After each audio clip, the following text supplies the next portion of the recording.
So hello guys, and welcome to another video.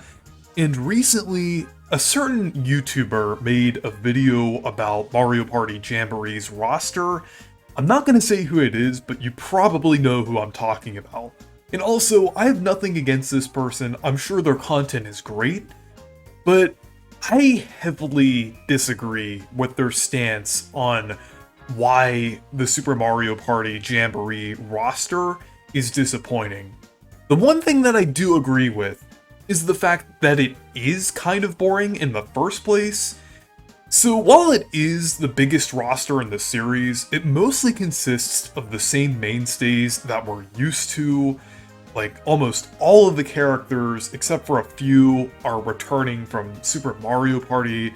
There's really only two new characters here, Pauline and Ninji. And while I think they are great new additions, it really doesn't seem like enough.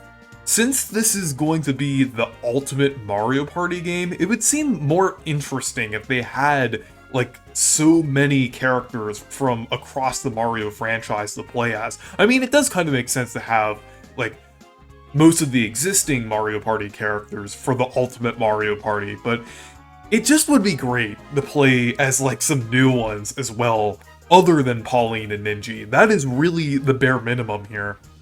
And on top of that, it's even missing some fan favorites as well, like Diddy Kong and Dry Bones. I know a lot of people are talking about the absence of Diddy Kong in Super Mario Party Jamboree, and it's pretty disappointing. Same for Dry Bones, because Dry Bones is my favorite Mario enemy and one of my favorite Mario enemies to play as in spin-offs and things, so that's a little disappointing. At least Ninji's here, but still, I wish Dry Bones was in this game. And it also doesn't have Pom Pom either from Super Mario Party, so I do think it is lackluster. That is the part that I definitely agree with, but the reason for why it's lackluster is something that I do not agree with at all. Because the roster, the missed opportunity here, has nothing to do with the fact that there aren't any crossover characters. I really don't think there needs to be crossover characters in Mario spin-offs. And I just think it's a mistake in general, because if Nintendo started focusing on crossover characters like from other Nintendo games or other games in general, I feel like there would be a lot of problems associated with it.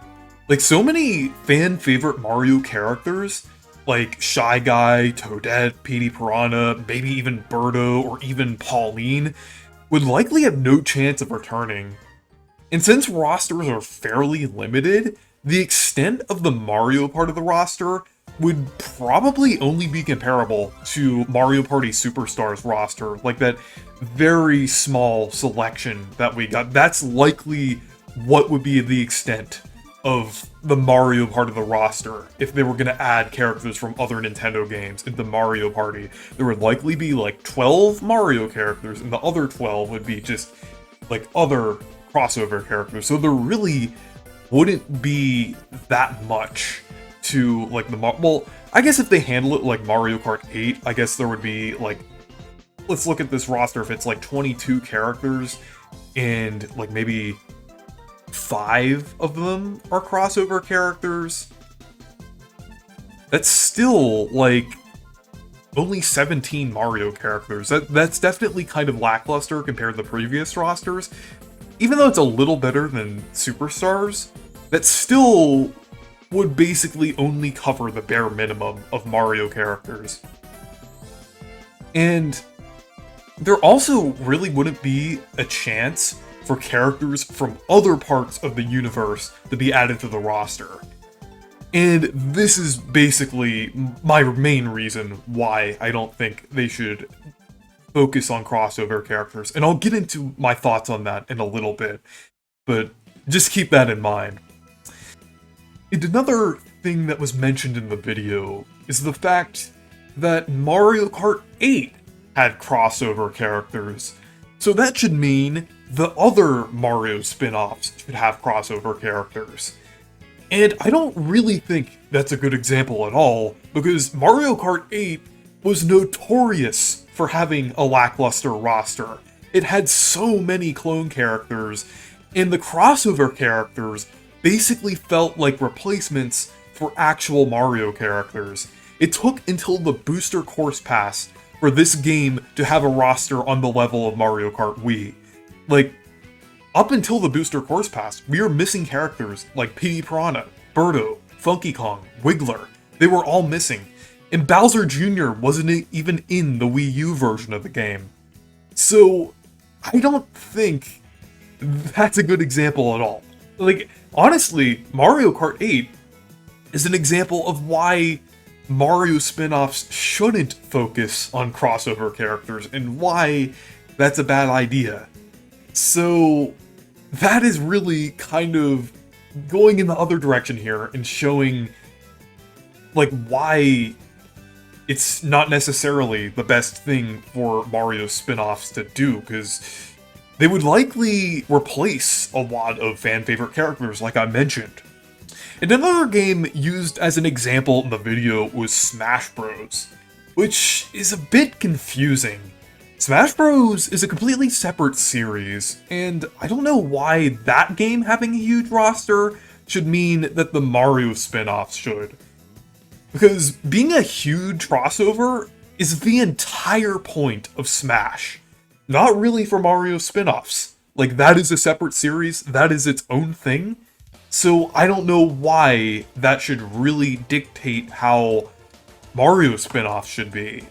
So I just think that's kind of confusing. I know it's very exciting for Smash Bros. To have a huge crossover of characters, but I feel like that should really be something that's kind of special to Smash. Like, I think that's part of the appeal of the game.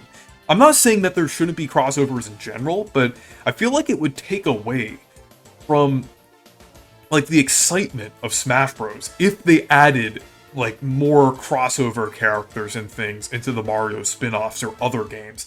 I just think it would take away from that impact, because that is partially why Smash Bros. Is so, like, interesting and everything. They're able to bring all these Nintendo characters and then also third-party characters together. So that is why I think Smash Bros. Shouldn't be used as an example at all in this case. But moving on, the real problem with Super Mario Party Jamboree's roster, and also Mario spin-off rosters in general, is the lack of representation from across the Mario franchise. Like, there is next to no representation from the Mario RPGs, WarioWare, Donkey Kong Country, Luigi's Mansion, Yoshi's Island, or even the newer mainline games like Odyssey and Wonder. Some of the games really only scratch the surface in terms of representation for these games. Nintendo has introduced so many one-off Mario characters over the years that would work perfectly in the spin-off rosters, but they just don't touch them at all.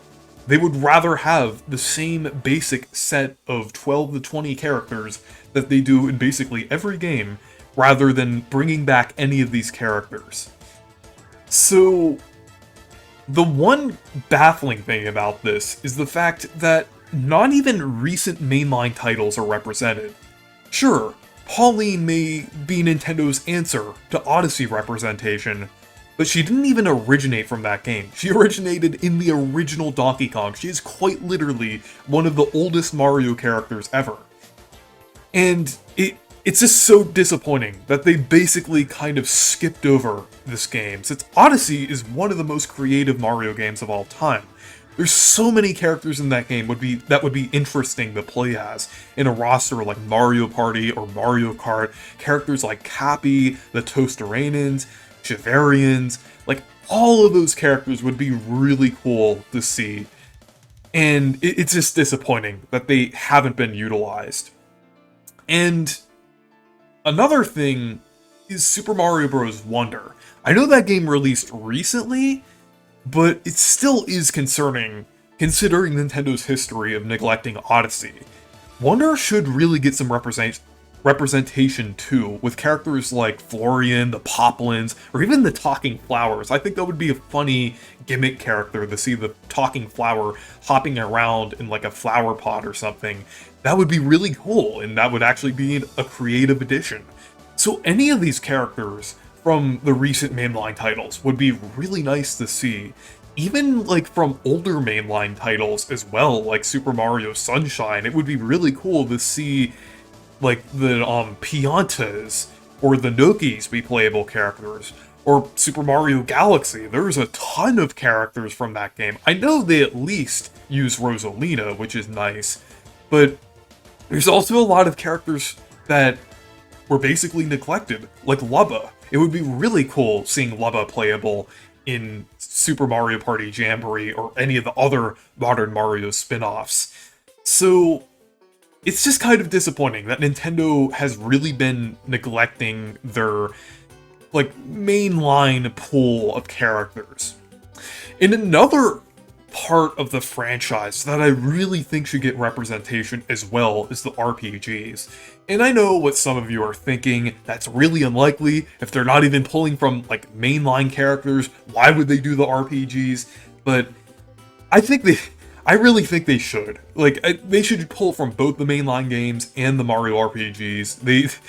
I just think it's really important to have representation from across the franchise.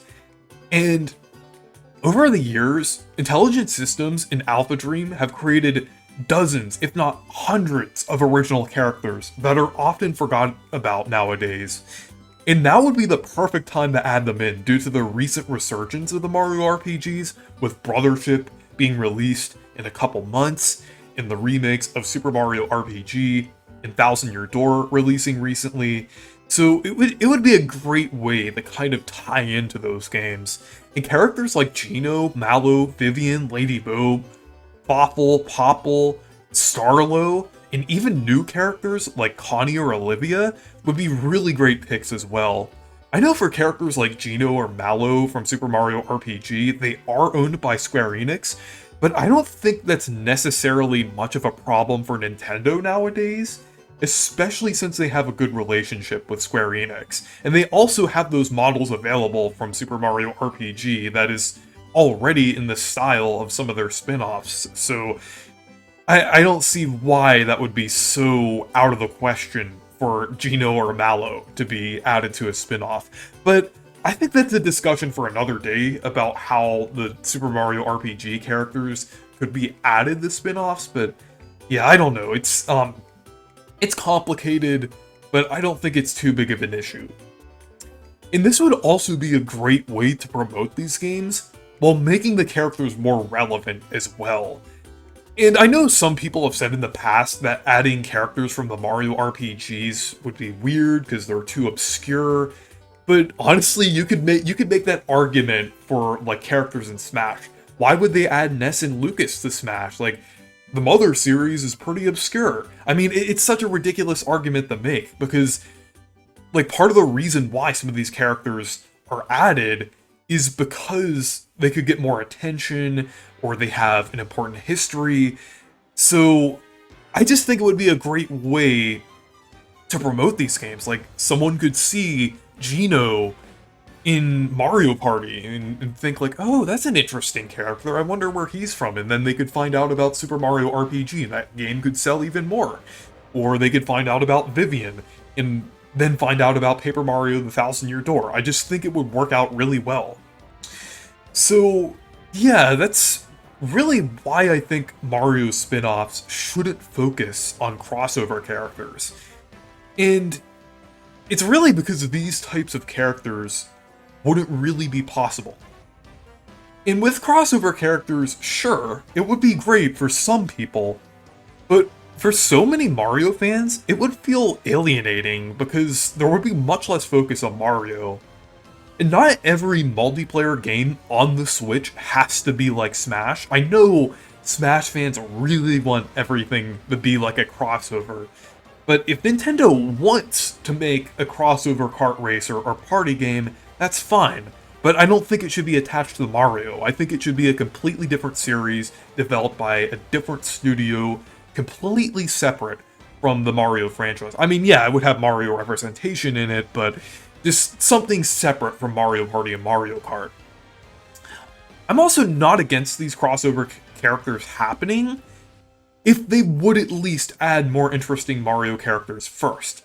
If they were going to add, like, maybe 2 crossover characters, but also had representation from the Mario RPGs, WarioWare, Donkey Kong Country, Yoshi's Island, Super Mario Odyssey, if they had all of those characters and checked all of those boxes, then fine, add Link, add an Inkling, add Tom Nook, that's fine. Like, I wouldn't mind that if they already had, like, a lot of characters representing the Mario franchise.